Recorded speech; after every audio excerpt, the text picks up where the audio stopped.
Disturb করতেছি? ভাই কি কইবে রে? আমি তো নিজেই দেখলাম তুই আর হাত ধরা ছিলে, আর তোর কত বড় সাহস তুই আমার গার্লফ্রেন্ডের হাত ধরিস? ভাই আমি তোর হাত ধরিলাম না, ও নিজেই তো আমার হাত ধরলো। এই আমি তো তোকে চিনি না, কেন তোর হাত ধরবো? এইসব কি বলতেছো তুমি? তুমি তো এসে আমার সাথে কথা বলতেছিলে, তাই না? তুই রিক্সাওয়ালা, তোর এত বড় সাহস তুই আমার গার্লফ্রেন্ডের হাত ধরিস? ভাই বিশ্বাস করেন, আমি ওর হাত ধরিনি। আসলে ও আমার অনেক পরিচিত, ও এসে আমার সাথে কথা বলতেছিল। ওই তুই আবার মিথ্যা কথা বলতেছস?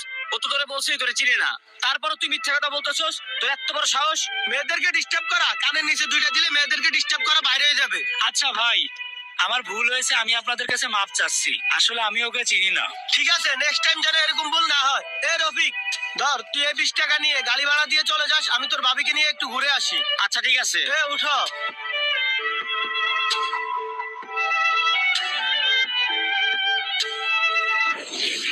ভাই সোনাইমুড়ি যাবেন? হ্যাঁ ভাই যাবো, চলেন। মানুষ বড়ই স্বার্থপর রে, বড়ই স্বার্থপর। কি হয়েছে ভাই, এত কষ্টের গান গাইতেছেন? সেকা টেকা খাইছেন নাকি? না ভাই, মধ্যবিত্তের আবার কিসের ছেকা? আমরা তো কষ্টের সাথেই বসবাস করি।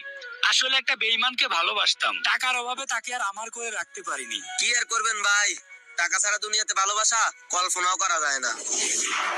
এই দাঁড়াও দাঁড়াও তো একটু। ডিস্টার্ব করতে